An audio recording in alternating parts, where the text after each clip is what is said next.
In this video, we are going to be talking about preparation. I think with the US election coming up, this was just something that was really coming to the forefront of my mind during my most recent meditation, and so that is what we're going to talk about today. My name is Catherine. I'm an energy healer, spiritual coach, and nurse practitioner. If you need personalized coaching or an energy healing from yours truly, then you can go to my website at catherineglassman.com, or you can email me at hello@catherineglassman.com.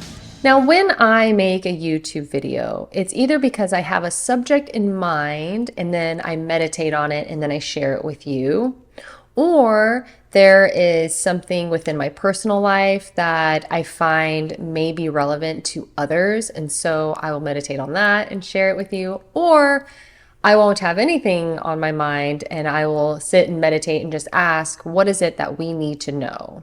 Like, what does humanity need to know? What does the people that are going through an awakening need to know at this moment?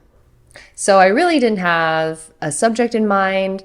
So I was just meditating and I asked, like, what is it that we need to know right now? And the word prepare came up. And I was like, great. And I kind of had an idea of what they were meaning because, so I look at numbers, right? Angel numbers is what people call them. Repeating numbers, 111, 222, right?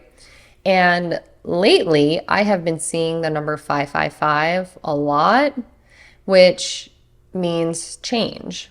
Change is coming. Now, that can mean either in my personal life or it can mean on a bigger scale. And the intuitive part of me when I was seeing these numbers felt like it was something that was going to be bigger. But of course, I feel like I've just been going through a major change within this last year anyway. So I was like, whatever, what else does life have for me, And so it felt different because I've already been going through all of these things, right? Like all these little challenges and these, I moved and all of these just different small changes, I guess.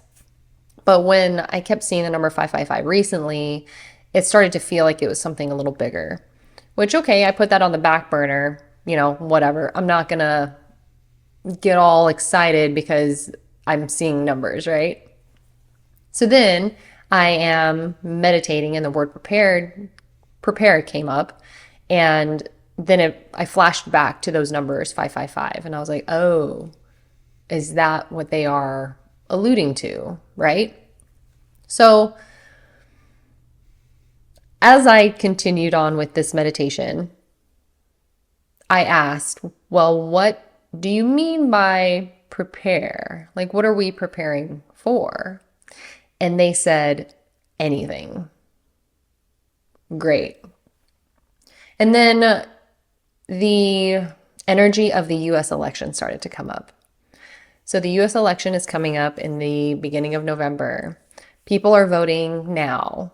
And the last few years have been wild, especially politically, especially, since 2012, we have just been going through a major shift. And, my awakening started in 2018. And since then, I have known many people to go through their own spiritual awakening.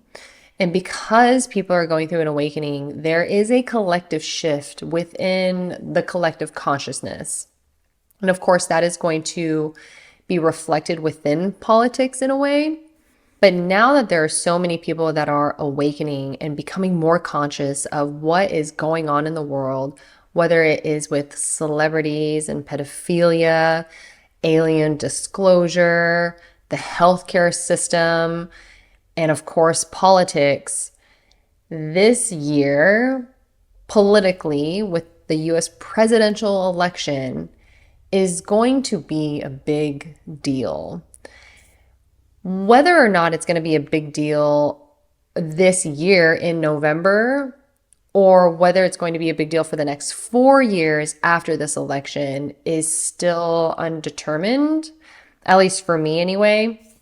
I really don't like to try to make predictions too much because It's just a timeline. It's a probable timeline, and it usually ends up being a timeline that a lot of people are also picking up on. But timelines can change. And so it's not good to pigeonhole yourself into one particular timeline. It will always be better to just prepare for all timelines, just in case. So, if you have been following me, then you will know that I have been having some challenges personally since moving to Texas. I mean, it's just been one thing after another, okay? Just things breaking, the car breaking, my phone breaking, you name it, meeting like just strange people and having strange interactions. It's just been one thing after another. And so recently, I came to this place of just surrendering to the chaos and just expecting it to happen. The worst case scenario, I mean, heaven forbid, okay, I'm just gonna expect it and just prepare for it, I guess. In doing so, I was able to create this energy within myself of surrender and acceptance. And once I did that, things started to actually improve. Now, is it because things are actually improving, or is it just my perception of my life that has improved? So it's most likely the perception, because having less expectations within my life will just make my life a little bit more pleasant and more easy to accept when things go wrong, or how I perceive it to be as wrong, right? So, going back to this meditation on preparation, they said to prepare for anything. Now, what they really are meaning is anything that could potentially throw you into a chaotic energy, whether it is a financial collapse or a, nationwide blackout, a coronal mass ejection, or a giant solar flare, which we've been having a lot of those. There are a lot of people all over the country that have been seeing the northern lights, the aurora borealis, can never pronounce that word. And it's beautiful, and they're seeing it for the first time from wherever they are, because normally you don't see them there, and it's quite gorgeous, but that is a result of the solar flares. So, the solar flares, it's kind of a big deal. Flooding, hurricanes, tornadoes, earthquakes, fires, you name it, all of these things are happening all over the world. And it would be pretty unwise to not think that it could happen in your area. Now, I, living in Texas, have had this huge wake-up call personally, because I did not realize that there were just so many things wrong here. Okay, let me rephrase. There are so many things that can go wrong because of the infrastructure of Texas, and also it's just the way that it is. For example, there was a tornado that came recently close to my town. It didn't come into the town, but it came pretty close, and it touched down in a neighboring town and took out like one block. There had never been a tornado to touch down in this area, but it happened. There was a freeze in Texas just a few years ago that lasted 7 days, to the point where people were burning and they lost power. I'm sure you may have heard of this, but they lost power to the point where people were burning their furniture to stay warm, and people died. There definitely is flooding here. So I'm speaking just personally. Like, these are the things that can definitely happen to my area, and therefore to me. So probably I should probably prepare, right? So that is something that I have to consider. But they urged me to share that with you as well. It really should be something that we should just consider. Now, this is not in any way to create fear, because fear is the last energy that we need to be in. The energy that we want is empowerment. It's to just because you can feel more empowered if you know that you are prepared. So I personally had to stop the meditation and actually make a list for myself of what it is that I am prepared for and what I'm not prepared for. When I was living in Nevada, I had a lot of things already set. I had a plan, I had everything. But since moving to Texas, I really haven't been that prepared because I've just been trying to just survive living in Texas, fixing the house, making sure it's livable, and things like that. So, here are some of the questions that I had to ask myself. First question: do I have enough food for the next 3 months? And so a good question to ask yourself is, do you have enough food for the next 3 months to feed you and your family?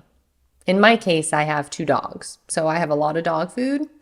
But do I have enough food to feed myself? Yeah, I do. I ended up buying one of those survival kits from Costco, and it has, I don't even know exactly how I think it should last like a couple years. But of course, don't quote me on that. I would have to actually go look at it. It's stored somewhere. But it's freeze-dried food, and freeze-dried food can last like up to 20 years. So I have that. I have cases of water. What I don't have is 5-gallon water jugs filled. I have the jugs, but I don't have them filled, and I need to do that. But one way to prepare as far as food goes is to get canned items, or to get items that will last a long time that aren't going to require a lot of maintenance. So freeze-dried food is just going to require a little bit of water. So you're definitely going to need water for sure. And regardless, that's probably the number one thing you should have is water. But I just made it a habit to not overstock all at once, but to just get an item here or there and to just add it to the collection. And then once I added it to the collection, I'll go through all of that food to just look at the expiration date to make sure that everything is still good and that it's still usable. And if it's not usable, then I'll remove it and actually use it if it's going to expire soon or something like that. And, me personally, if expiration dates, I don't really hold too strictly. If it looks okay, if it smells okay, I'm probably going to risk eating it. And I do that anyway. I really don't like to waste food, so I will try my best to just eat it, even if it looks a little questionable. But that's just me personally. I'm not saying anyone else should do that. That's just me personally. The next thing I ask myself is, do I have water? So one of the first things I did when I moved into this house is I installed a reverse osmosis system and a water softener into the house. So a reverse osmosis system is just a water system that can filter out just about everything. It's the water, when I first moved in here, it just smelled like mildew. I just didn't like it. And every time I took a shower, I could just smell the smell. And I thought it was just maybe the humidity of Texas. But when I installed that system, I learned that it was actually chlorine that I was smelling. And now I don't smell that anymore. And the water, the RO water that I can actually drink, tastes phenomenal. For some reason, that was the first thing that I felt like I needed to do. It really was bothering me that I didn't have clean water just on hand at all times.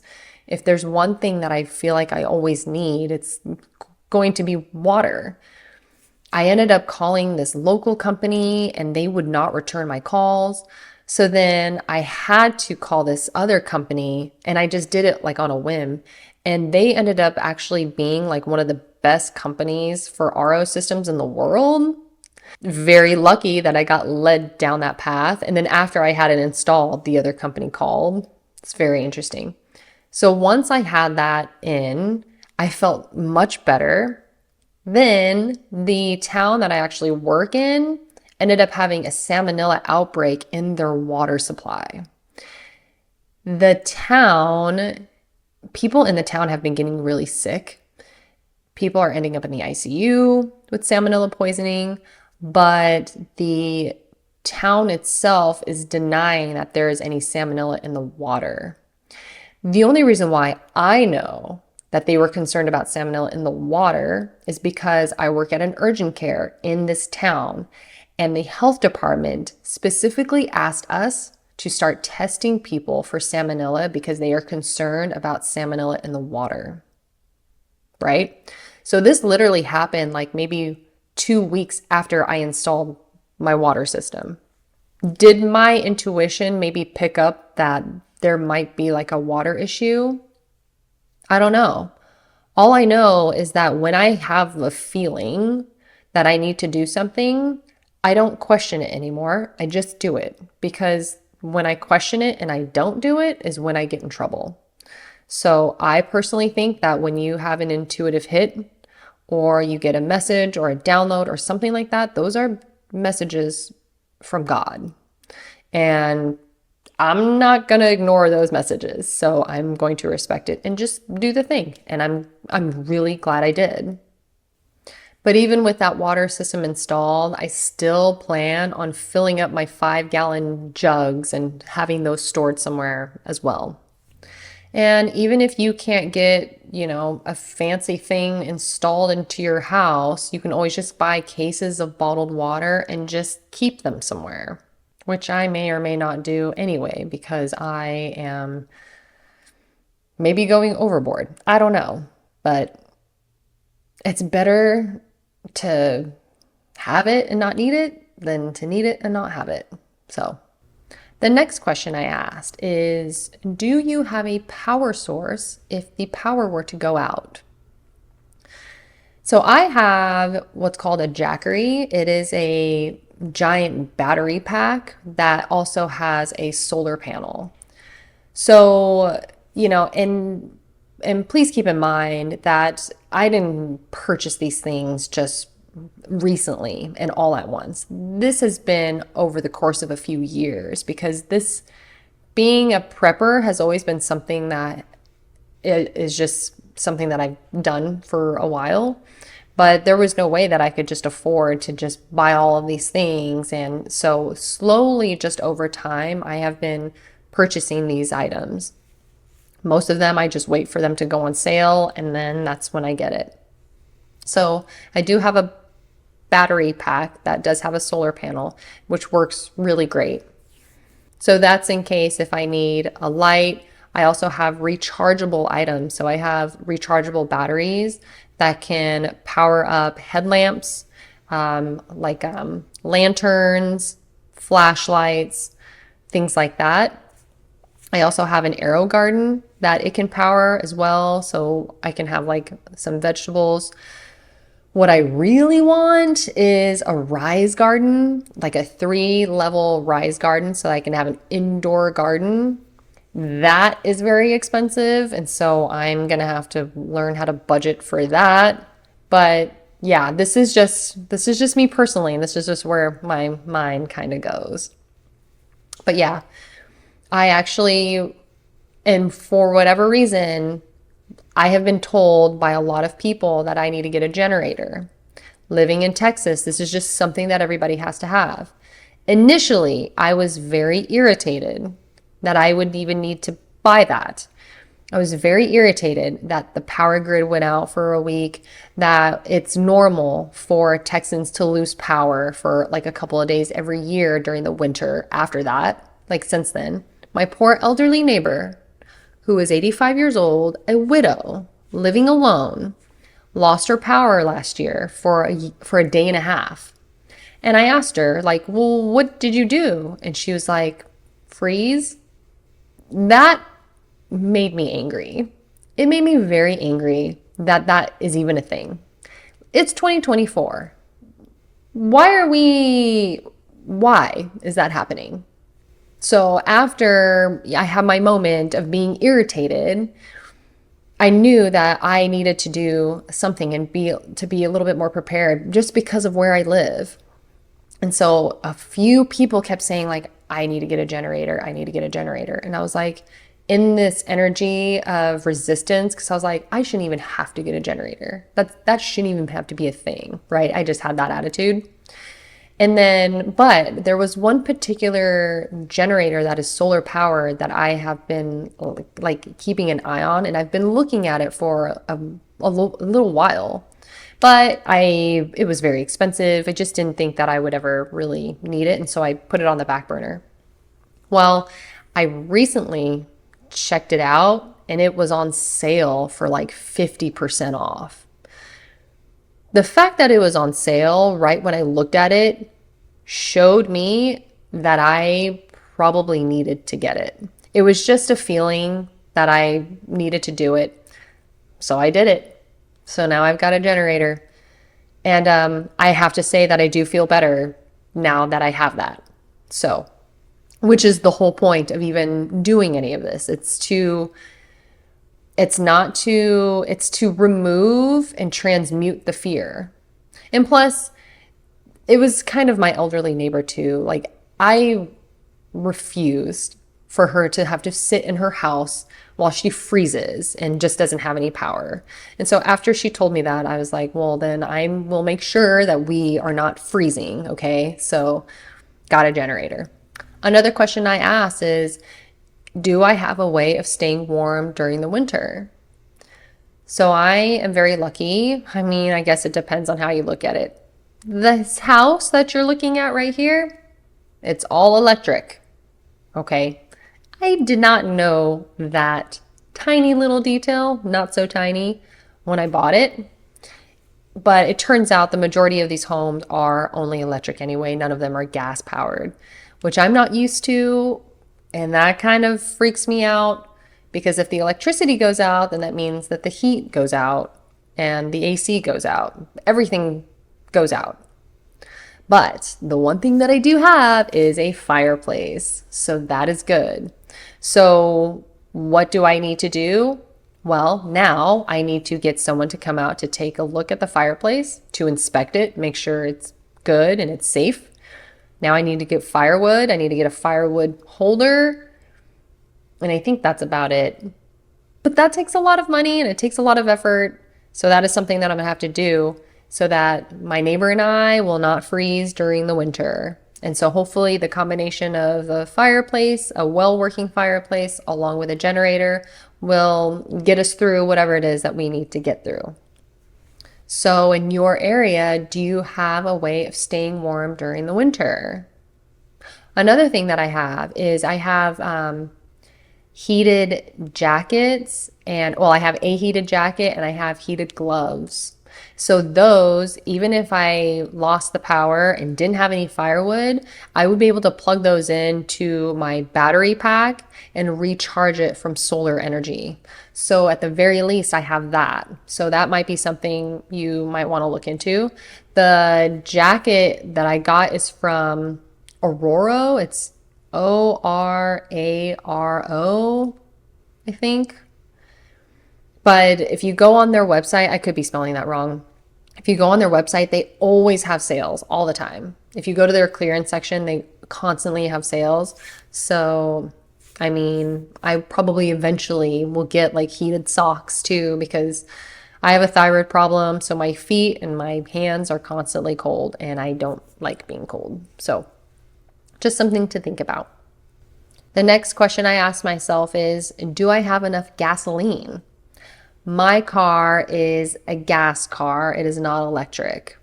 So for me, it would make a lot of sense to have extra gasoline just in the garage, just in case I needed to make an escape and could not stop to get gas. I had already had a lot of gasoline when I was living in Nevada, but again, since living in Texas, that was not something that I have had. So I definitely need to do that. But that is something that I needed to consider. If you have an electric car, I I don't know. I don't know what one would do if the power grid went out and you needed to drive somewhere. Do they have solar powered anything that can charge a car enough for it to drive? Is it something that you can take with you in the car so that it can just, gain solar energy while you drive it? Like I just don't know because I don't have one. I have a Toyota Corolla, and so I know it's powered by gas, and so I probably need to have extra gas. But the next question that I had after that was, do I have an escape route? Now, of course, I have to consider where I would be escaping to and why I would be going to those places. If I am escaping from flooding, then of course I'm going to want to go to higher ground. So I need to map out where the higher ground is and how long it's going to take me to get there and where I will be able to go once I get there. Am I going to need to go to one of the major cities? And how long is it going to take me to get there? How much gas is it going to take me to get there? Now, of course, this is very logical, linear thinking, which I'm really not the greatest at sometimes. I really base a lot of my choices on intuition and feeling, but it's not going to hurt to know these things or to at least know how far my car can go and then how much gas I have and how far that will take me. And again, like even just saying it right now makes me feel a little anxious. Like I have a resistance to it because I just don't want to think about it. But there's another side of me that knows that you can just take the time to think about it now, jot it down somewhere now, and then forget about it. And then now I know that if the time were to ever come, then I have a plan. And that's it. If the time were to come, I wouldn't be panicking about where I'm going to go and what I'm going to do and if I have enough gas to get there because I will already know. The next question I asked was, do I have a bug out bag? So I do have a backpacking backpack. It's a big one full of stuff, but it's also just kind of thrown in there too. There's like some first aid kit stuff, some masks and 95s, fishing stuff, hunting stuff, just a little bit of everything. Some things that I also would add to the bag would be silver. I have some silver, cash, and the cash, which I actually heard recently, which is good advice, is to have cash but in smaller bills because you shouldn't expect to be able to get change if you were to need it in like a crisis. Can't expect people to be able to break $100 bill when all you're trying to do is just grab some food for two people. So small bills in cash and having, enough cash. Next question I asked was, do I have medicine? So I do, one of the privileges of being a nurse practitioner is that I'm able to get medication. And so I have some antibiotics, but the good thing about being able to prepare when it comes to medications is there are actually companies out there where you can get like an emergency stock of antibiotics. Those companies do exist. I don't know what they're called. I would just do a quick Google research on that, but I know that they exist specifically for preppers. And honestly, that might be a good thing for me to purchase too, because then it would just have everything in it and it tells you exactly what diseases or infections are treatable with each different antibiotic that they supply. So I've seen them and they look pretty legit. But I also have like pain medicine, Tylenol, things like that, or Benadryl if you have like an allergic reaction to something. I have a ton of, Neosporin or antibiotic ointment, wraps, splints, things for like acute injuries. And those are things that I've just accumulated over the years of being a nurse, really. The next question I asked is, do I have something to protect myself with? Everybody has told me since living in Texas that I need to get a gun.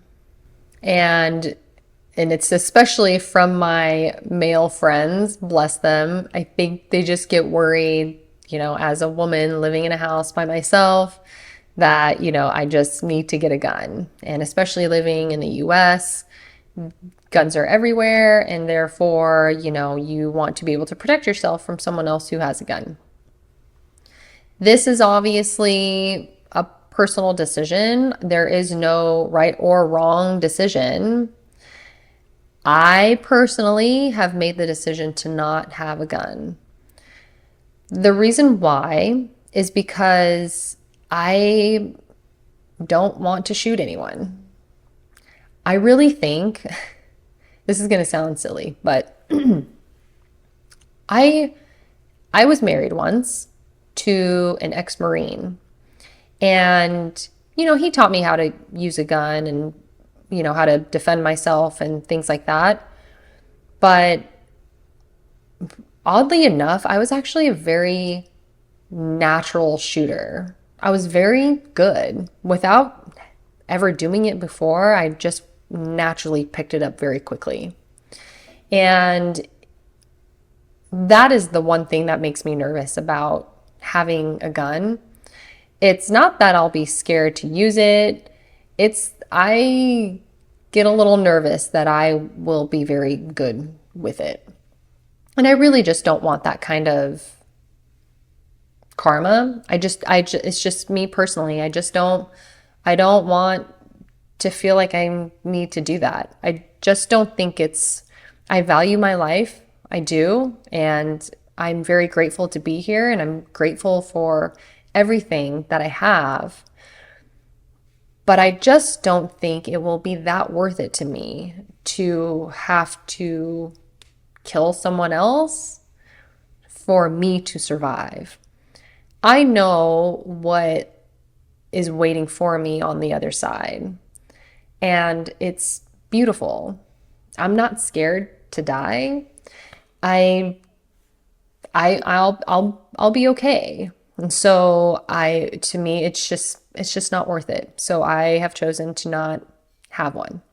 And besides, I'm putting a lot of pressure on my angels, especially the protective ones, the guardian angels, to keep me safe. Hey, if I'm supposed to be here, I'm going to need you to make it happen for me, because I'm not pulling out no gun and hurting people. I'm not going to do that. Okay. I will defend myself to the best ability that I have. And honestly, my entire life, my intuition and my gut feeling has always been what's kept me safe. It was never the fact that I fought someone or used a knife or a weapon or something. It was never that. It was always my gut and my intuition. My intuition is always it's always a spidey sense. If I can sense when someone is dangerous, I can sense if someone's following me, and I have been followed. I've been followed while walking. I've been followed in a car. I mean, there was one time where I am pretty sure that this particular man was trying to kidnap me and traffic me. That's a whole other story.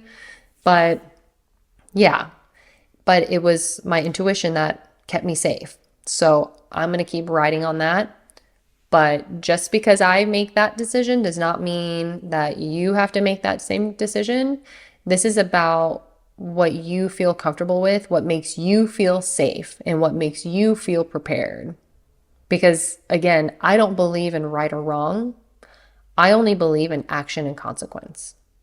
And I've run through the action and consequences of that, and to me, it's just not worth it. I have some friends that I consider to be light workers, one of which is an ex-lieutenant from Nevada. And he is such a beautiful soul. He is just an incredible guy. if there was anybody that should be a lieutenant, like of a police force, it is him. Like he is the epitome of honor and bravery. But he'll say it himself. He's like, hey, listen, I have flexible morality. Like if you are really, truly a terrible and evil person and you're coming after me, he's like, I'm going to choose me and I will sleep like a baby that night. And I love that because he is good with it. He's good with those decisions, which is what really matters. Like you have to be okay with that. And so I love it. And just because we have differing opinions about it does not make either of us wrong or right. It just is what it is, and we respect one another. And yeah. And if anything, I can just kind of lean on him to help me out if I'm in a situation, I guess. But don't get it twisted. I definitely will defend myself. I will have like a weapon. It just won't be a gun, but I will have a weapon. And so to me, like if you get close enough to me and I feel very threatened and you're close enough for me to use this particular weapon, then it is what it is. And yeah, yeah. Another question that I asked myself is, do you feel comfortable with fasting? I have been intermittent fasting for a while now, and I've actually have shortened my fast even more so lately. And now I've gotten to the point where I eat about 5 to 6 hours a day. Like that's my eating window. And then I fast for the rest of it. Of course, it's never perfect. Sometimes I will eat outside of it. Sometimes I just won't fast at all, especially if it's that time of the month and leading up to it. I don't fast during that time. But otherwise, I try to fast or I just eat in like a 5 to 6 hour window. The reason why they mentioned this is because it isn't the worst idea to get your body in a state where it can handle that kind of stress. Because before, there was no way that I could just have that window of time to eat. Like I had to eat breakfast first thing in the morning and I ate a lot throughout the day. And then maybe I wouldn't eat after 6 or something like that. That was my usual routine. So it took me a while to get used to this particular intermittent fast schedule that I'm on now. But now that I've done it, I actually feel significantly better. I feel more alert. I feel lighter and cleaner. And I don't stress if I go long periods without eating. I don't get a headache anymore. I don't get hangry. I just don't have that reaction, which is nice. Of course, everybody is different. Again, you have to do what is comfortable for you. But, that was just something that they mentioned, because if something were to happen, you might be forced to have to maybe like scavenge or go long periods of time without eating so that you can really reserve the food that you have. So that is just something that they mentioned. So I just wanted to mention it to you. Do what you will with that information. I personally intermittent fast for like health reasons and really more for spiritual reasons because I just feel more connected and more clear when I'm not constantly eating. But on the same token, as a human, I have a problem with sugar. Okay? I have a problem with sugar. I recently made Rice Krispie treats because I just wanted to make them. And I devoured that thing in like a day and a half. Okay, the whole pan, a day and a half. So trust me when I say that I am not perfect. I have to do these things to keep myself in check. But so far from perfect, trust me. So I just want to reiterate that these questions are not to scare anyone. That is the last thing that I'm trying to do. It's meant to empower you so that if something unexpected happens, then you will not fear or be in a panic when that happens, but rather you will be empowered because you know that you've prepared for it. And this actually makes a lot of sense now of why my last week's video, a deity named Pan, who is the Greek god of hunters and shepherds and the wilderness, came through, because that was more of a channeled message for Halloween just for fun. But Pan is one who likes to scare humans and scare farm animals to toughen them up so that they are not scared all the time. And his name is what inspired the word panic. So so now it's kind of coming full circle. And obviously the two messages are coming together. And of course, I talked about preparing winter in last week's video, and I'm talking about winter in this video. So I guess it's just a bigger message than I thought. The real question to ask yourself is, if something were to happen, how will you respond energetically? If you don't even have any prepped items at all, but if something were to happen, like the grid goes out for a month, do you feel like you're even going to need those items? Or are you going to fast and meditate the whole time and be perfectly fine? Because if you don't have any of those items, but that's how you're going to respond, then that will be so much better than to have all of the items and to still be panicking and just terrified. It's the higher frequency energy that we have to keep ourselves in to transmute this time that we're going through. We're in a huge shift right now. The awakening is happening and it is not stopping. Humanity is up leveling energetically and on a conscious level, and it's not stopping. So the darker energies that have been ruling the world for a long time, they are trying to stop that from happening, and they're willing to do anything. We have clearly seen it now, from terrorist attacks to health crises over the past few years to natural disasters. We've seen it. We've seen what they are capable of and how far they're willing to go. And so if now they're starting to get desperate, and so we should anticipate something happening. So how are we going to respond? Apparently, for me personally, I will respond much better if I have a generator. But I know that about myself. I would love to say that I don't need any of these things and I'll just fast and meditate the whole time and I'm going to up-level my own energy and therefore up-level the energy of humanity and the consciousness grid itself through that way. I would love to be able to say that, but I guess I can't. One of the things that I always said in the emergency room, especially when I'd have to start an IV on somebody and they would say like, well, why do I need that? My answer always was, because it's better to have it and not need it than to need it and not have it. Because I tell you what, in the emergency room during a code blue, if you didn't have an IV, that was just one more thing that you could have done already, but you didn't. And now we are wasting time placing one, right? And so I guess that's just kind of poured into the rest of my life. I actually shared all of this with a friend recently, and so he's going to come over and he's going to help me prep. He's going to help me build a little fireplace or a firewood holder, and he is going to bring a saw because I've got some broken branches in my yard and we're going to use that as firewood. So we're going to start prepping so that I can feel a little better, so that if something were to happen, then I can just chill and just know that I'm going to get through it because I have already prepared.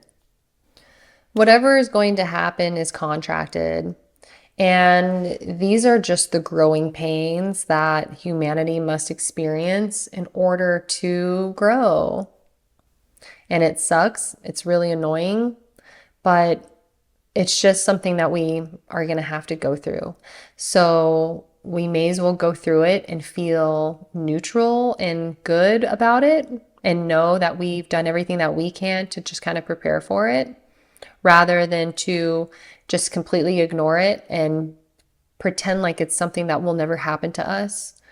And if it does, just be absolutely devastated and put ourselves in a very low vibration. So again, this is all about our energetic response. How are you going to respond if something happens? We are clearing a lot of karma collectively, but in doing so, it's going to bring us to the next chapter of our lives, which in this case will be the fifth dimension frequency. So I'm not that excited about the little chaotic events, but I am very excited to get us to that next level. So don't panic, just prepare. But I hope you liked the video. Give it a thumbs up if you did. Consider subscribing, and I will see you next time. Bye.